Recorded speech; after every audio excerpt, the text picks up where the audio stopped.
IPAC, which is the Interfaith Peace Action Committee. So have a relationship with them and the team of them.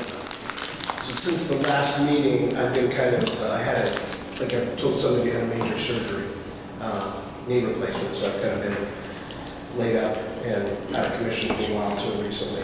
But during that time, I did make some phone contacts and reached out and met with, I think shortly before or after Daryl Turner from the Port Police Association to discuss building a relationship there and having him either come to this subcommittee and talk to us or to the bigger PSAP committee so we can go through. I'm not sure if he's ever testified in front of the COAB or I reached out to him to kind of touch base and try to connect that relationship because I think it's important that we have a relationship, at least the communication with the Port Police Association and the work that we're doing and moving forward and how we can build, do some of the outreach and regional work and also, get my recommendations that we bring forward and kind of work with them. I also spoke to, I believe it's Captain Ostenkopf. I think it's Captain. And is he in charge of strategic services? Strategic services. So in the equity office. In the equity office?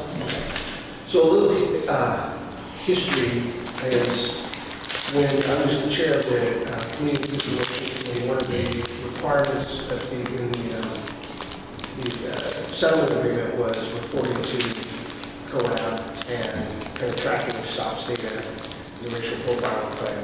That has, to my knowledge, since been removed from the settlement agreement, that part of it. But the stops data is still an important issue and needs to be addressed again. And I don't think there's been a public hearing, or not necessarily hearing, but the office hasn't had opportunity to tell us where they're at with the data. And I know that they have changed the way they gather that data. I think it's a little different now than it was a couple of years ago. So I reached out to Captain Ostenkopf and asked him if he'd be willing to, again, come to this subcommittee or to the bigger committee, the larger committee, to talk about the stops data, where it is today as opposed to, and I think it's 2008, I think I left, I think I sat down 2016 as the chair. So my thinking was that we should get in front of it, right? Because the statistics, I think, are online now.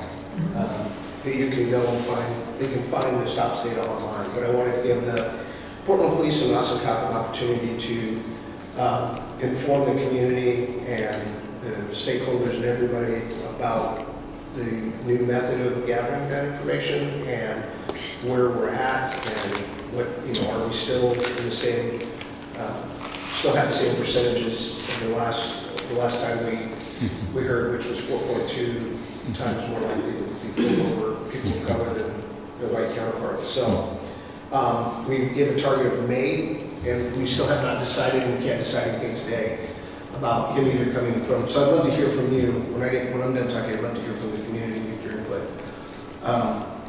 So we've decided on May as a target date because they have this new system. We want to make sure that they were able to gather enough statistics under this new system to be able to report, findings. So the hope with this committee is to hear from those agencies, to hear from different groups and communities, community members on the recommendations that they want to see moving forward. Some of them are already laid out, some of them were recommended in that report that came out. I think there was 40 recommendations, and the chief has agreed to accept all of them for the most part. So we don't want to, do the same thing twice, but we want to make sure we're not missing anything. And so hopefully next month, between now and next month, we'll have more, we can report on the outreach effort that people have reached out to these different groups where they're at, and I think that we're gonna have to set up other meetings or events to engage with those different groups with ERCO going. Sometimes we need to go to the places that they're at, not ask them to come here. So I think NEA, ERCO, Urban League, the schools, Latino Network, it's important for us to make sure that we are going to those places and engaging with them and hearing feedback from those community groups and members as to what they hope to see from this subcommittee and PSEP and the recommendations that are important, the most important recommendations going forward. So to identify the organizations. So that's kind of where we're at right now. Unfortunately, again, not everybody's here, and so we're just gonna go forward today. I would like to hear from the community, and I'm okay to kind of just having an open forum if you like. If nobody has a problem with that, hearing suggestions for outreach engagement, what you would like to see this subcommittee do and represent moving forward.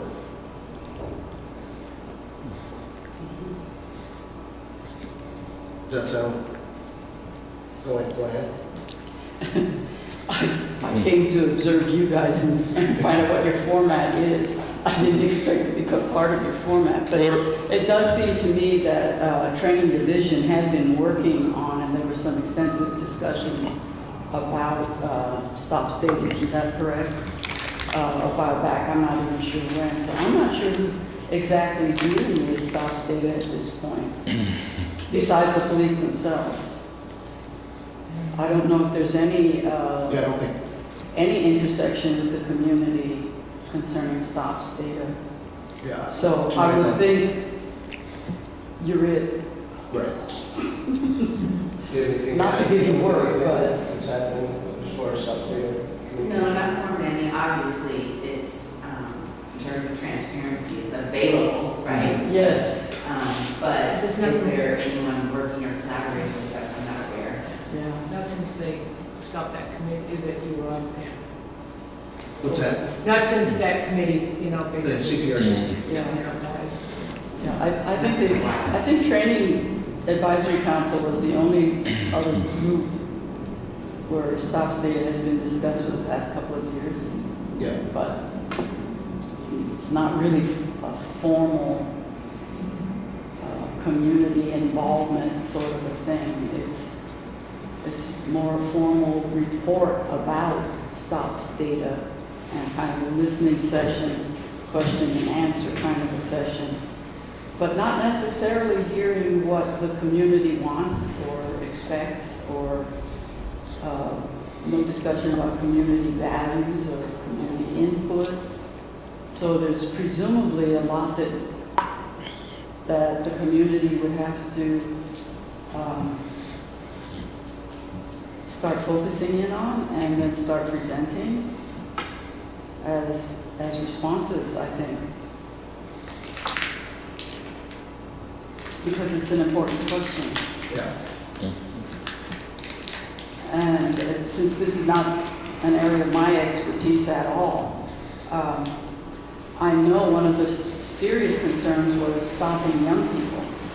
And I know you have a youth section to the PSEP, and I would think that youth, especially around the Lloyd Center area, where stopping youth has been fairly routine, I think there might be some feedback from young people on the subject of stop and converse, ask for permission to search. Essentially, most of us would say it's detain, tell the kids sit down while we have a conversation with you, while we look through your backpack, type of a deal. So there was a lot of community concern along those lines. Just because that feels to me like a practice that is really fraught with misinterpretation, misunderstanding, friction, conflict, or the potential thereto.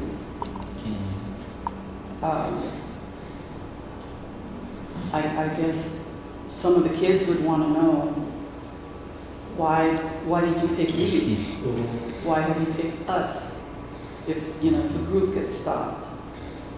So I know that there are a number of questions out there by a number of people who are very seriously interested in stop stable.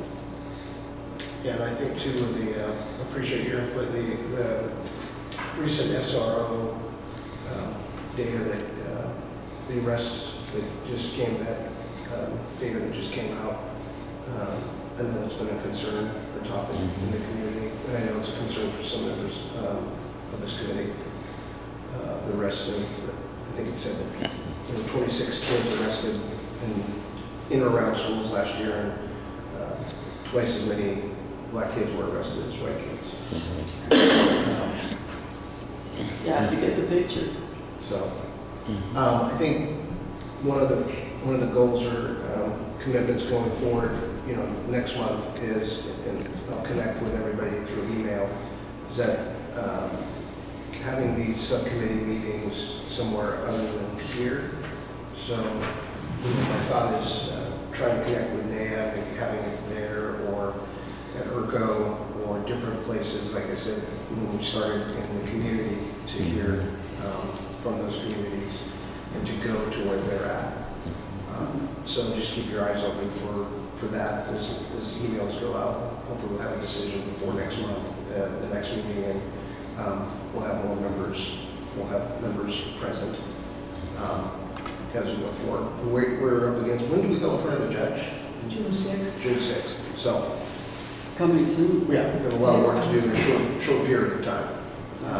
So a lot of that work will have to be done behind the scenes and then report back at the subcommittee meeting. So I apologize that there aren't more members here. But that's, part of this volunteer thing, and things come up. I know Lakiana's going to be here shortly. Is there anybody else that would like to share any thoughts about this committee, subcommittee, or the PSAP? Or yes, sir. One thing that would draw people in is that public events. The what?